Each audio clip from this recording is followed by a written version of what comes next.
All right, welcome. So we're about to get started, and thank you again for joining.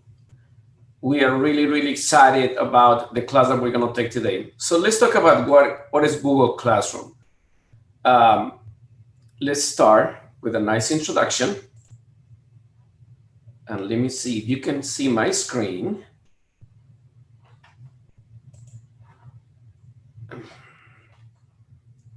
Okay, for some reason this thing is not behaving the way that it's supposed to behave. Let me stop for a second. Let me get it set for a moment. And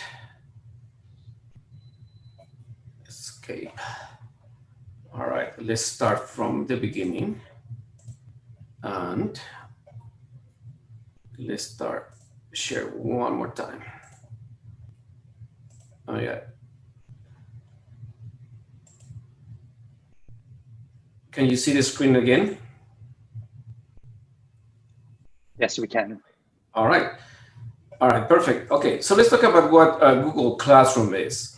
Uh, Google Classroom is a free web service by Google that aims to simplify creating, distributing, and grading assignments. So it's going to be a tool that is going to be really helpful for you. It's going to be able to do a lot of things.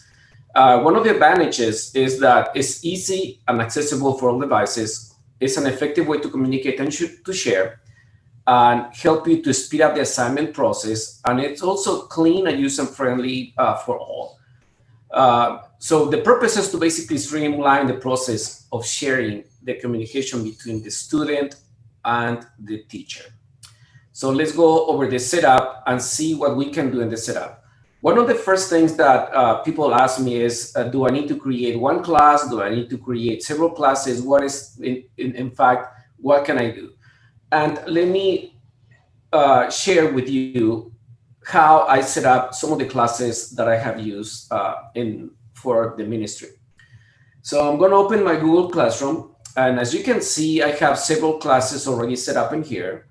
One of them is this sample Texas EMG that I created yesterday. And I used this Pathfinder Explorer along with Sonia, my wife, to teach our Pathfinders on the class of Explorer everything after February. When we started to have the issue of meeting a church because of the COVID-19, we basically set up that. And I have set up other ones in here. So the way that you have to set up your class is basically think about how you can accomplish bundling everything together. For me, it was easier to create one for my class of Explorer, but at the same time, you can have one for the whole Pathfinder class, one for each class, or you want to, as because I'm also an instructor, I have camping skills 4, camping skills 3, and some others that I have developed. So that's the way that you have to do it. It just depends on how you set it up, that you can bundle it or just leave it as one. First thing that you need to do is type the class name, and you have to be specific, and then so your students can find the class that they are enrolled, especially they have so many, and we're going to use Google Classroom. They might use one for their own school projects, so you have to make sure that you have one. So one way that you can get rid of it once you create one is to basically archive it. You can edit, copy, or remove it. In this case, I'm going to archive it. I'm not going to need it because that was just an example from yesterday. I'm just going to get rid of it. So I'm going to show you how to create one. When you click on the plus sign, you have the ability to either join a class. If you're a student, you can join, or you can create one. So I'm going to create a class. And of course, you have to read everything in here that Google says that you're not going to do anything for, to harm. So I'm going to put Texas CMG to create one. And the subject is just going to be just a sample. And I'm going to create it. So once you create it, again, you have to be specific in what you're going to do. So while this one is creating, let me go to the next slide, which is making sure that you change the theme, so people can identify the class and be able to see it exactly the way you want it. So This is the one that I just created, sample EMG. You can just select a theme. If I don't like the theme, you can just click in there, and you can select anything that is available. And once you select it, you click on the select the class, or you can just upload a photo. On the upload a photo, you click in here to get to your directory where you have all your photos. And I'm going to look for a picture, something that it looks a little bit interesting. I'm going to say maybe this one right here. And ooh, looks like it's too big. Let me find another one. It's not size specific. Be able to find another class, another one that we can use. Maybe this one. Okay, I guess it's too small. Let me get another one. I'm gonna get from the Muppets. Let's put it in there. And once you change the theme, it will be specific. If you don't like the name, you can always go to settings and update it. If you decided, you know what, it's not very specific, I'm just gonna change it, and you can just do so. The next step is gonna be to add the students. There are two ways to add the students. You can just provide the code, or if you have the email for your class, you can then add it together. So let me go again to the sample, and I'm going to click on people, and you can add your students. If I click on the plus sign, I should be able to invite people in here. So I'm going to invite Sonia Lopez to be a student and invite him. Or if I go to my class, to the one that I just created, and if I provide this code right here to my students, they should be able, via email, they should be able to just click in here and be accepted. So there are two ways that you can add students to your class. Okay, so what's the next step? After you add the students, you are the teachers, then go back to it. The same thing with the teachers. You can just add a teacher in here. You type the email of the person that you wanted to add and send an invitation. Every time you send an invitation, they'll receive the email. Once they confirm the email, then you should be able to add your students and your teachers as well. Okay, so keep it organized. Make sure that you select topics and you select what people can post in there. If there are way too many messages, you're going to be overwhelmed by the messages. And if you allow the students to also post in there, you might be able to see how some students kind of abuse, what they can post in there. So you can control all of that. So you go to the settings after you create your class, and you go to the stream. You can select in here what students can do. They can post and comment. They can comment only. You can allow teachers to post and comment. So make sure that you select whatever works for you. If you want to have a lot of communication with your students, then you can allow them to also ask questions, and you can provide the answers and so on. Let me show you what I'm talking about in one of my classes where I had the experience to allow my students to post. As you can see, if I scroll down, you're going to see posts that I created from them, some of the grading, some of the information.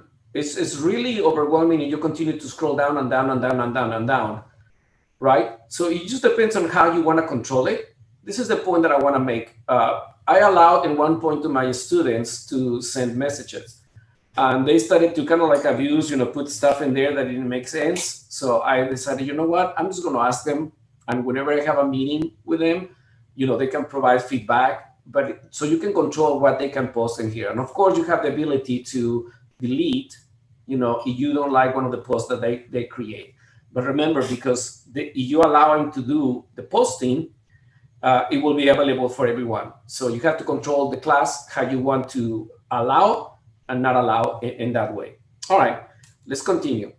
So then after you have it all created, the class in the main setup, then let's look at the stream in a more detail. So the stream is basically the social hub where everyone communicates, right? You can communicate with your class. You can create the schedule announcements, respond to the student post. So what is this, all these messages? Well, you can create it for one classroom, or if you are working as an instructor for different classes, you can set the messages for different classes and students at the same time. What the message and when you can post it, schedule, or draft it. So let me show you how it works. If I go back to the stream, to my Google class, and be able to post and look in the stream with more detail. So the stream, which is the first step, when you open your class, you see messages that I created. I created yesterday an assignment that is going to be due to September 1st. When you click in here, you should be able to send it to what classroom. Since I have several, I can send it to my sample class that I just created. I can send it to the Garland Urban Camp, Camping Skills. You can select it in here. So this is pretty cool because it allows you to be able to send messages not only in the class that you are on right now, but also you have the classes, you can send the same message to all. So let's say I'm teaching Camping Skills 4 and I'm teaching Camping Skills 3, but kind of like the assignment is the same for them, then I can just basically select all of them, and then I can select my students, what kind of students I want them to be able to see the message. And then I can be able to, when I post, of course, I have to, let me select one because I don't have any students on one. Then you can also add, if you have any Google Drive documents, any links, any files, or YouTube files that they need to be able to see. So, so the hub, the stream is basically the hub where you communicate and you post. And as you can see, my messages from previous notifications, you can see when one is assigned and when people are starting to turn back in the homework or the assignments. So on the stream, allow you to communicate and to be able to see. I sent this one in May.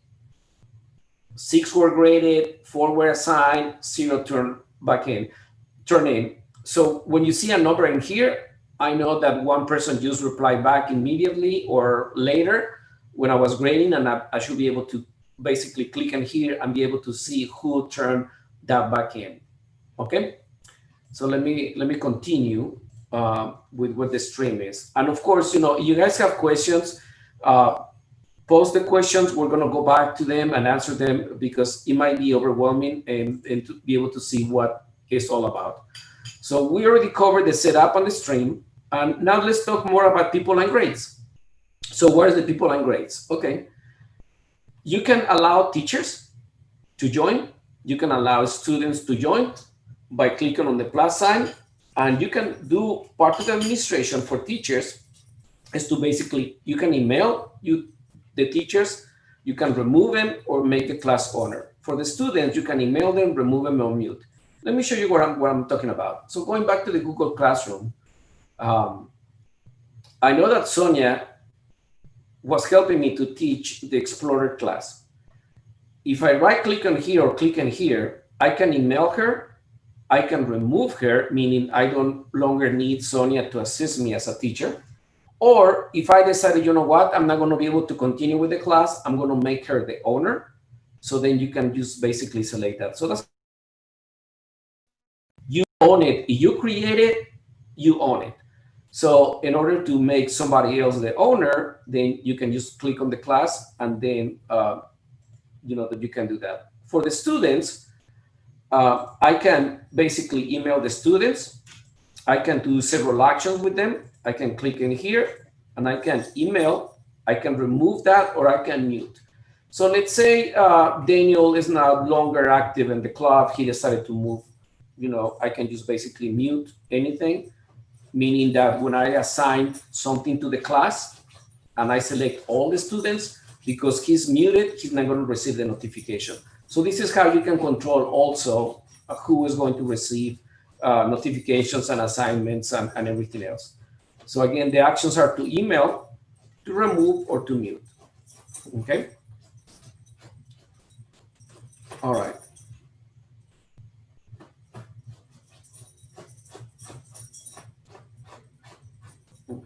Let's continue.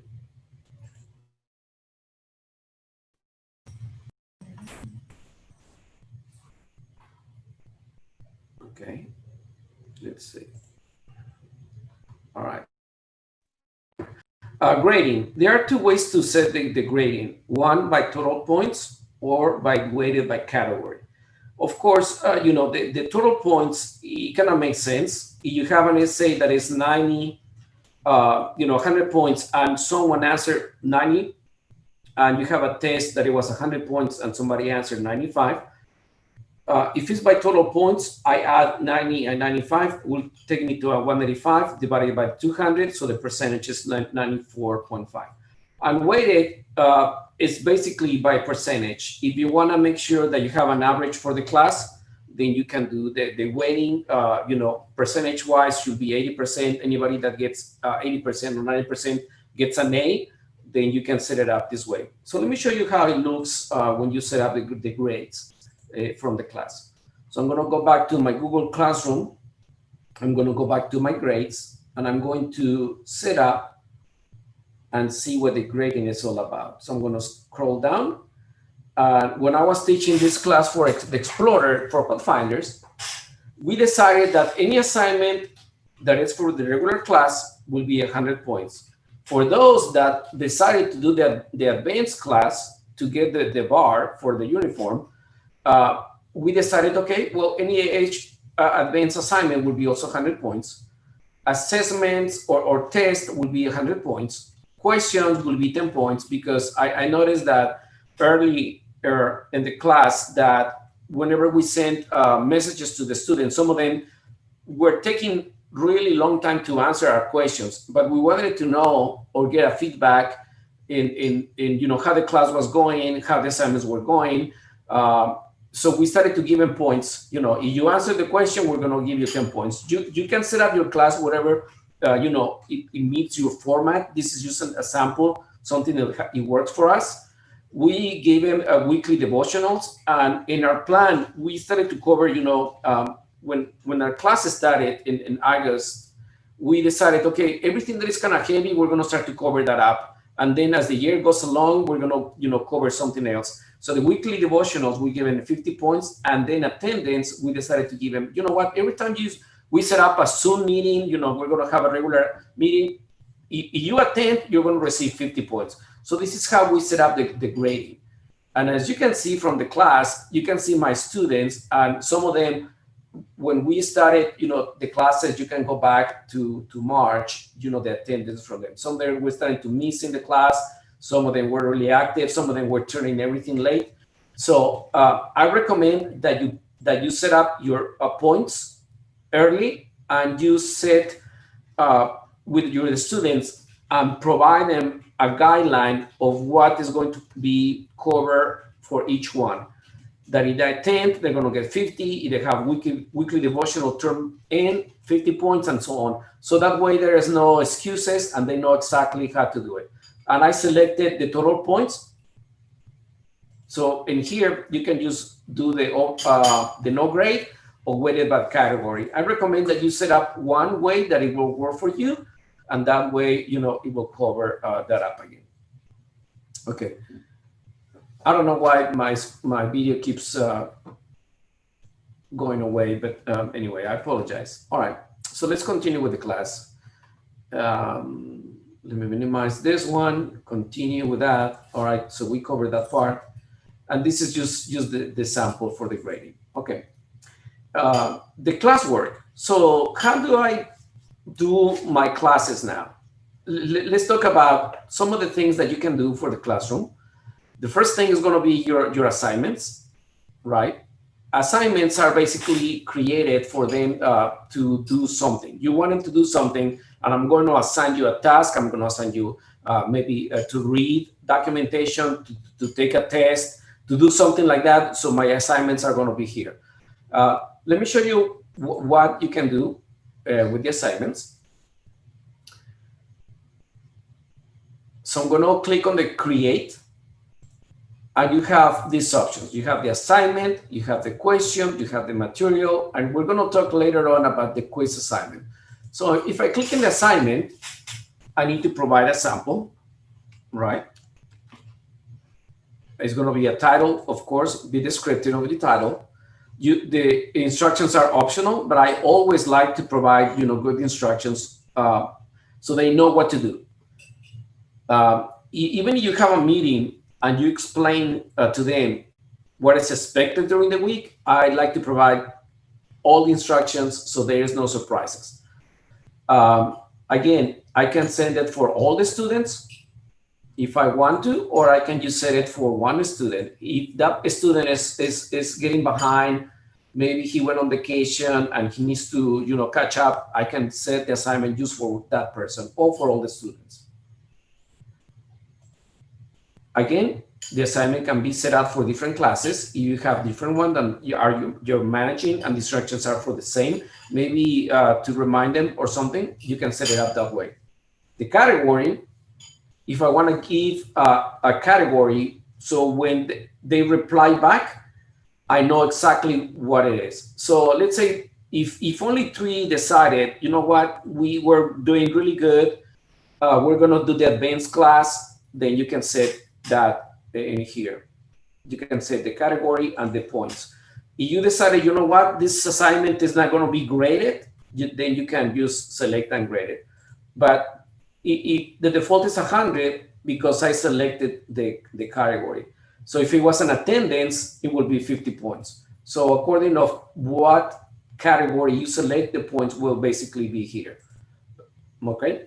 And then you can set it, you know what, I wanted it to be due by next week. So you want it to be due by next Sabbath, you can set it in here. And if you want to be time specific, you can do so as well. So this is how you set up that. And also, I want to set the topic. So the topic is basically how I divided the class in the different sections. And also I divided by my attendance. I'm not going to send it because I haven't removed my students yet from the class, just in case they have any questions. And I'm going to clear this up or leave it for now on. And I'm going to create a new one if I decided to take the Explorer class again next year. Okay, let's go back to the next one. So that's why my assignments, questions, again, if you want to collaborate with your students and you want to ask them questions, you can set it up this way, right? So again, I can go to create, I can select a question. It can be something like, do you like the class?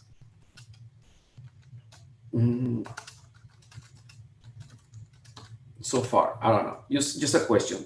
You can have a short answer, or you can have a multiple choice where you have, okay, yes, I like it, or no, don't like it. Or you can just leave it short answer. So when they receive the question, they can just type something back and say, yeah, I actually like it. It's pretty good, whatever. So questions in here are 10 points. And again, I can send it to all the students. Or I can just send it to one person. Okay. All right. I'm not going to send a question, of course, because they will get my email and they will go, what's going on? I thought we're done. Okay.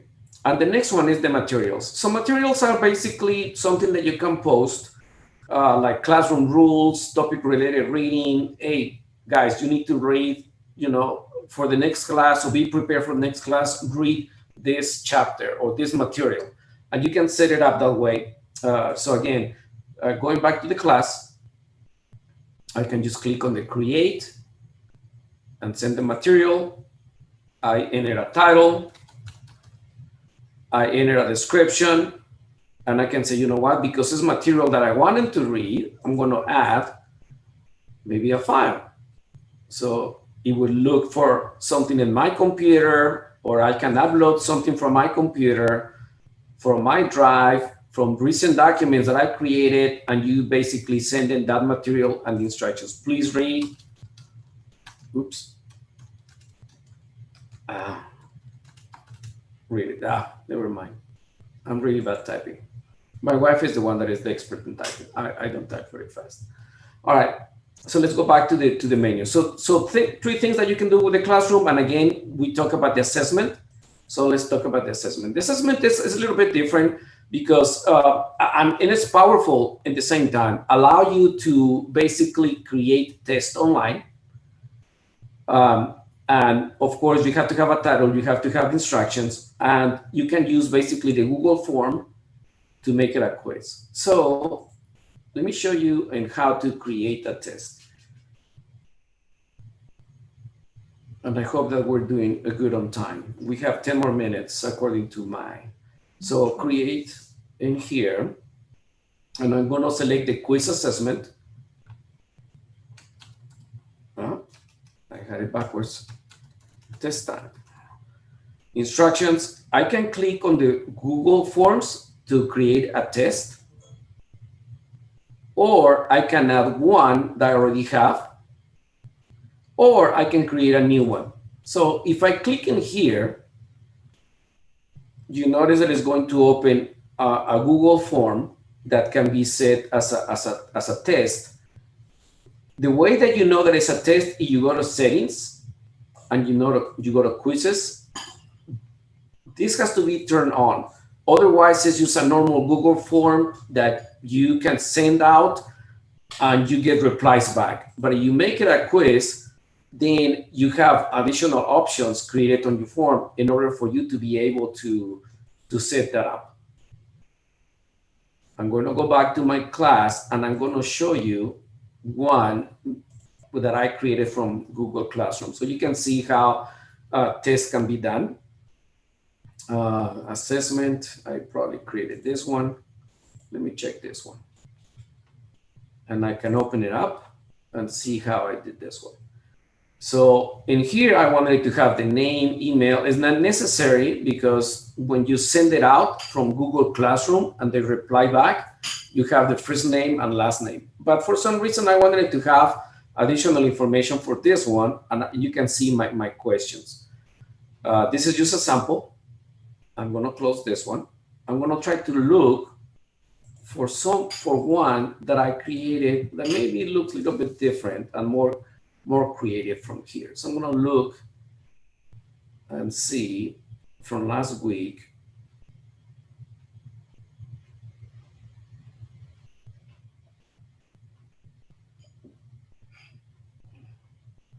I'm going to look at my drive, Google Classroom, camping skills. I did not create one from them. So I'm going to continue to look. Maybe here. Okay, I created one. I just wanted to show you how cool it is to do this test online. So I created this one. And again, I have the name and email that will be provided. And when you look in the options and you go to settings, you can limit, your answer to one person, to one time only. You can do shuffle the questions and the order. You can go to the class, to the question itself, and continue to add or remove. You go to the answer key, and whenever they answer something that is yes, you can provide feedback. You can provide also feedback if they selected something wrong.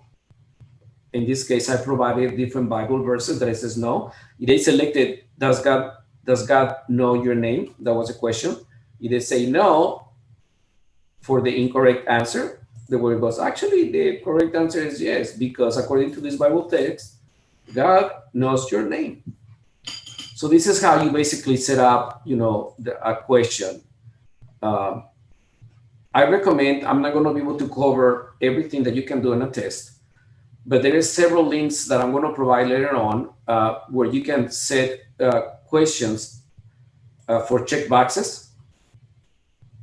And I'm going to preview the form so you guys can see it. You can have checkboxes that they can select, or if it's only one question, they can select one. And the good thing is that once they answer and they submit, you're going to get it back on your Google Classroom where it will be automatically graded. So let's say for this one, I provided, you know what, it's going to be 10 points because you have 2 points here, 2 points here, 2 points here. It will calculate the percentage and provide you that value immediately. So that's one way to create, you know, your test from the system, from the computer. Okay.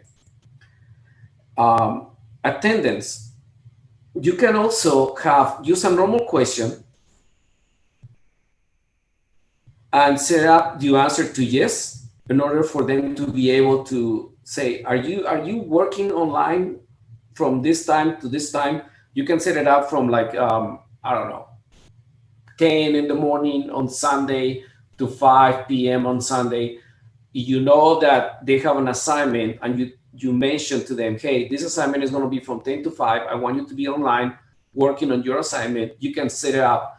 And if they are online and they see the question and they answer yes, you know that in fact they were online between the time the 10 in the morning to 5 p.m. in the afternoon. So that's one way that you can get, you know, the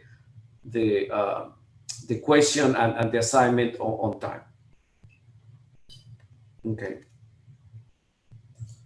All right. Oops. Keep clicking the same thing. All right.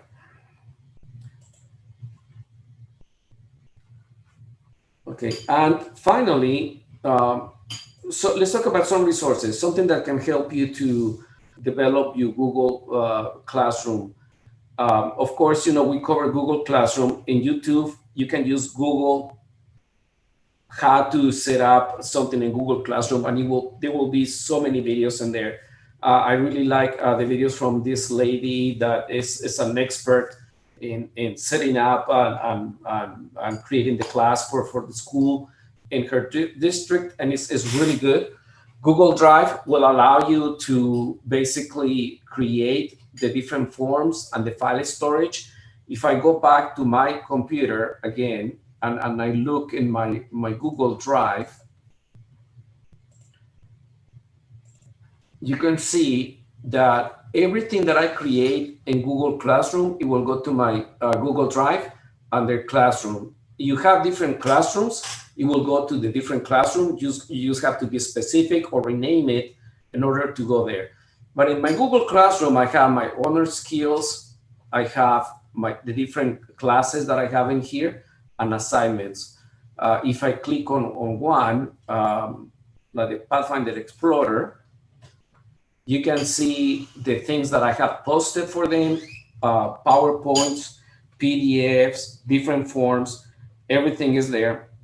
And if I have to go back and maybe repost something for the class, if I look at my Google Drive, I should be able to find it and repost it and reuse it again. For screencasting, meaning that you can record your screen, I recommend to use Screencastify. You can use any other product, of course, in there, but this will allow you to do your classes, like record them ahead of time with print screen, noise, everything, and then you should be able to basically post that in the Google Classroom. If you need a whiteboard, of course, Zoom will have one, but if you want to have another one that is created from Google and works for Google, you can use this one, the Jamboard. Google Meet is part of the video. It works similar to Zoom, but the only problem with Google Meet is that it's available mostly for people that have a premium account within Google. In my case, because I set up the church as a Google company, then my church have the benefit to have Google emails like a company, and we have Google Meet for free. So I can use Google Meet for free as part of the class versus using Zoom. And when I basically set it up, it shows in my classroom. So if I go to my classroom, and I'm going to show you Google Explorers in here.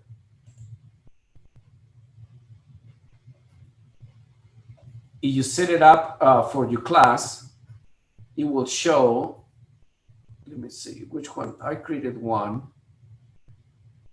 And it will be showing in here a link for Google Meet. All you have to do is basically, oh, and I know why. I have several Google accounts. So let me show you in this sample right here. So this is the link. If I want to set up a meeting with all my students, all I have to do is part of the classwork, set up the Google Meet, and it will be like Zoom, and it will be built in as part of your classwork. But again, you have to have a particular account to be able to have this link in there. Okay. Zoom, of course, we just covered that in the first class. Is free, but with a time limit. You have to pay a monthly fee. You want to increase that to be able to have your class in there. And it has a lot of tools in there. There are different things that you can do. Zoom is kind of be like the most popular right now, but there are other companies that provide also free conferencing. All you have to do is basically use it. And if you want to use post videos or questions, you can use the flip grid in order to do so. Okay, and the last slide, please, please, please, please send invitations and clear instructions.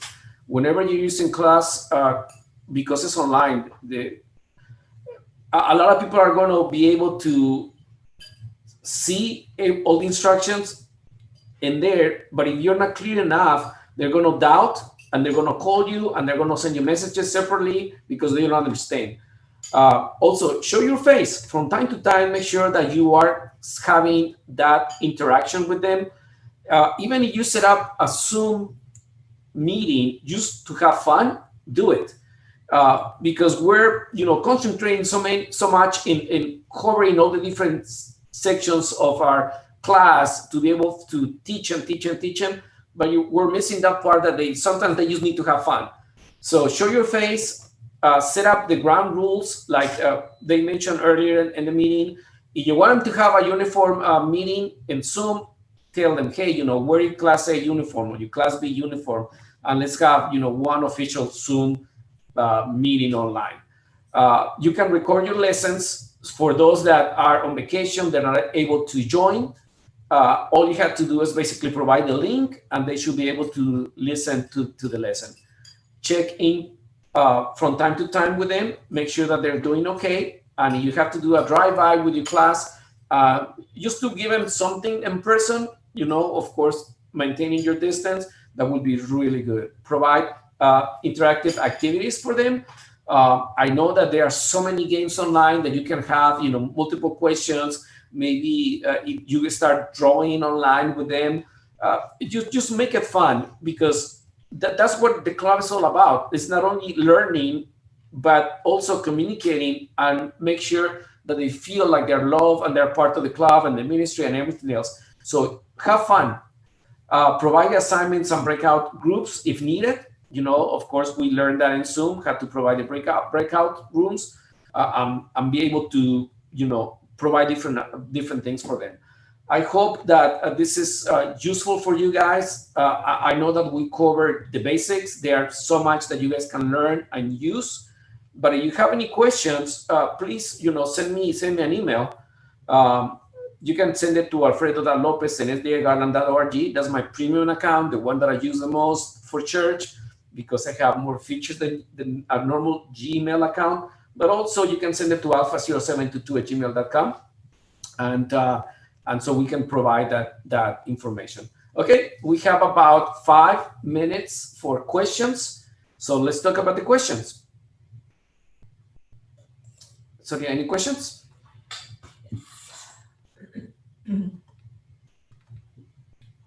Will there be handouts?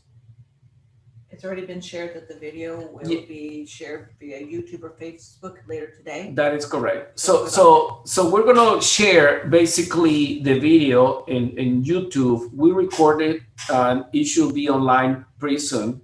We're gonna provide handouts, and I'm gonna provide additional information on the other links that you guys can use for resources.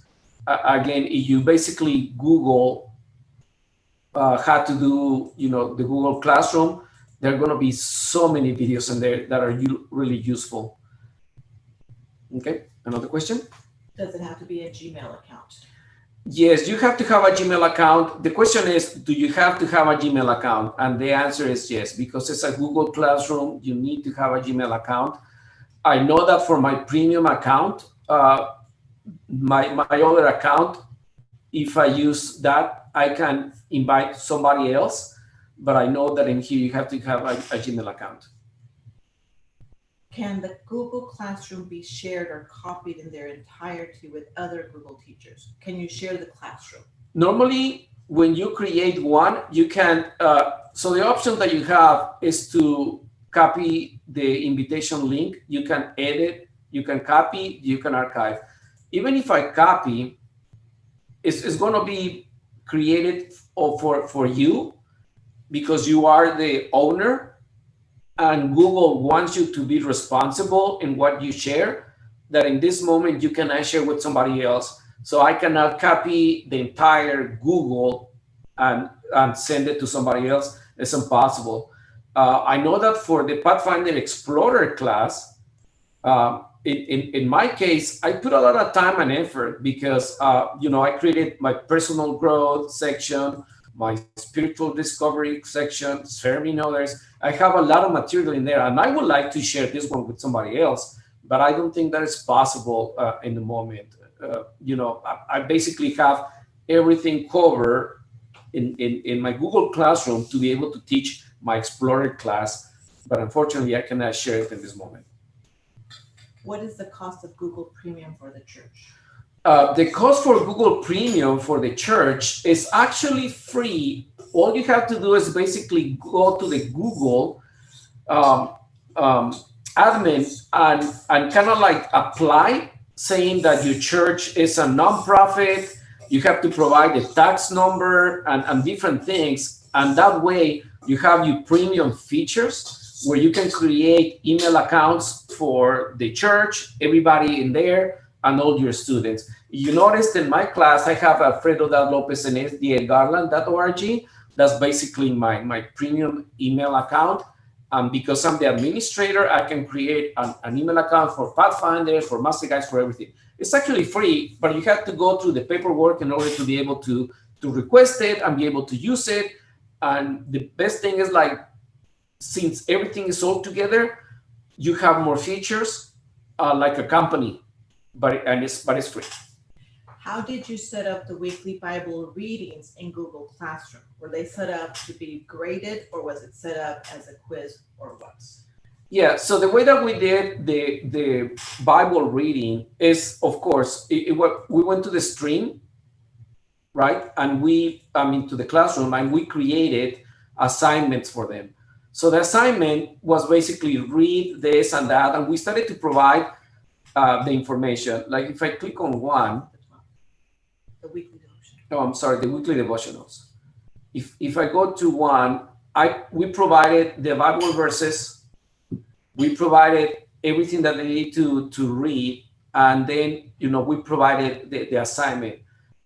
Basically ask them, hey, you need to read that and show me that you actually read it. Like you have to either record a video or to take photos, stuff like that, and be able to answer that. So the questions were there, and we asked questions for each verse on the Bible.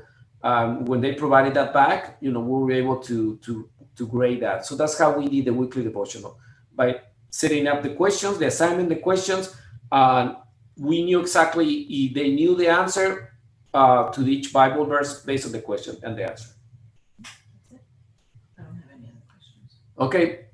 Is there any other question? If not, thank you so much again for joining the class. I know that we're going to have a break, and after the break, we should be able to join in the next hour. And again, my information is there. You want to copy or send me an email or additional questions, feel free to do so. Thank you again, and I really appreciate it.